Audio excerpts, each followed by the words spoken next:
The Book of Habakkuk. The oracle which Habakkuk the prophet had beheld. How long, O Yahweh, will I call for help, and you will not hear? I cry out to you, violence, yet you do not save. Why do you make me see wickedness, and cause me to look on trouble? Indeed, devastation and violence are before me, and there is strife, and contention is lifted up. Therefore the law is ignored, and justice never comes forth. For the wicked surround the righteous. Therefore justice comes forth perverted. See among the nations and look. Be also astonished, be astounded, because I am doing something in your days. You would not believe if it was recounted to you. For behold, I am raising up the Chaldeans, that bitter and hasty nation, who walks on the breadth of the land, to possess dwelling places which are not theirs.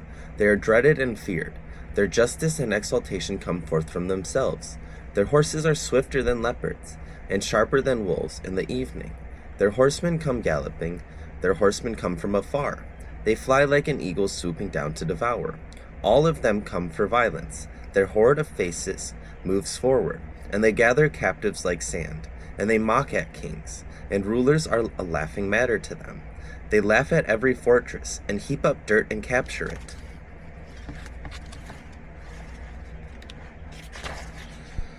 Then they will sweep through like the wind and pass on, but they will be held guilty, they whose power is their God. And are you not from everlasting, O Yahweh, my God, my Holy One? We will not die.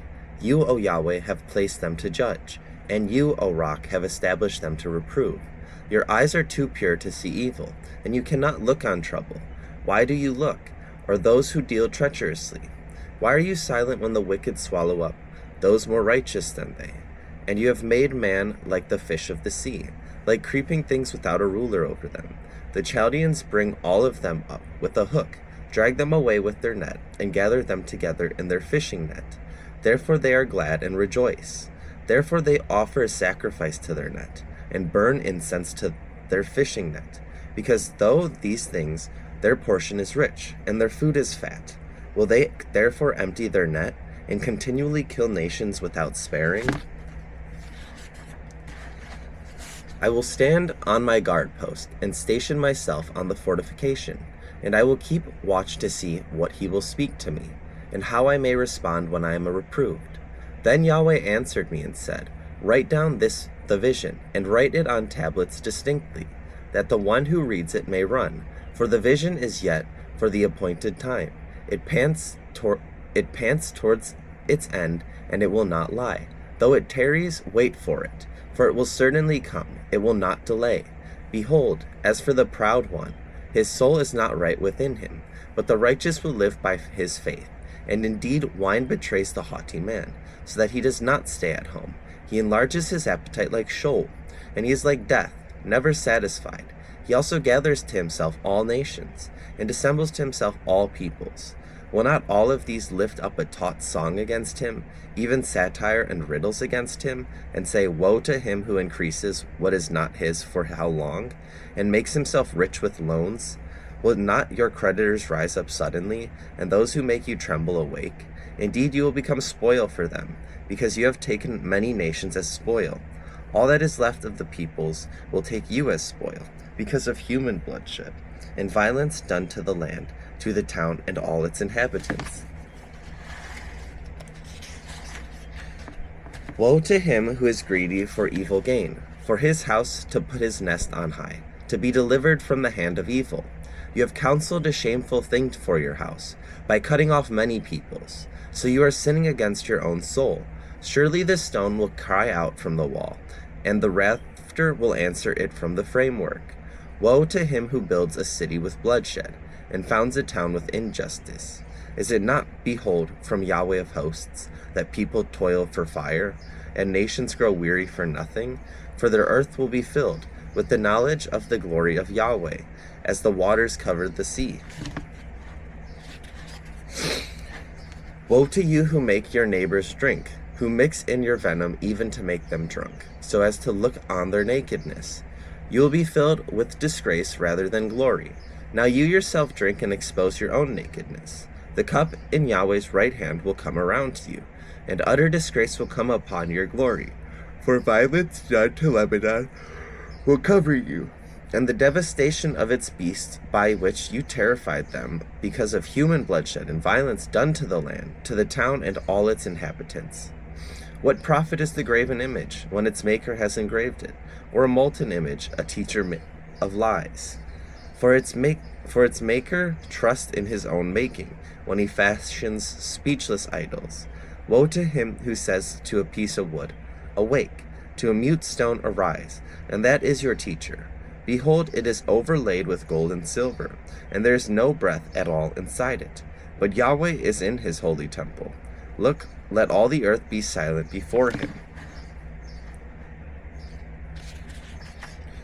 A prayer of Habakkuk the prophet, according to Shigionoth. O Yahweh, I have heard the report about you, and I fear, O Yahweh. Revive your work in the midst of the years. In the midst of the years make it known.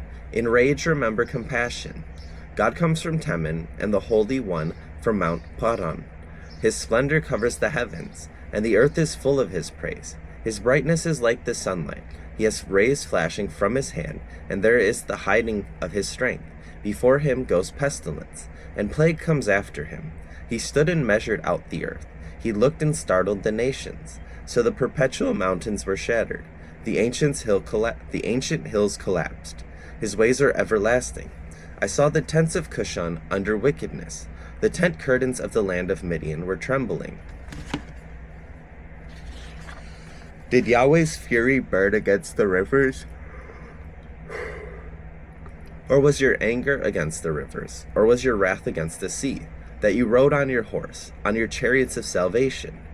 Your bow was made bare, rods were sworn unto battle by word. You split the earth with rivers. The mountains saw you, and writhed. The downpour of waters passed by. The deep gave forth its voice. It lifted high its hands. Sun and moon stood in their lofty places. They went away at the light of your arrows, at the brightness of your flashing spear. In indignation you marched through the earth. In anger you trampled the nations. You went forth for the salvation of your people, for salvation with your anointed. You crushed the head of the house of the wicked, to lay him bare from thigh to neck. You pierced with his own sharpened rods, the head of his throngs. They stormed in to scatter us. Their exaltation was like those who devoured the afflicted in secret. You tread on the sea with your horses, on the surge of many waters.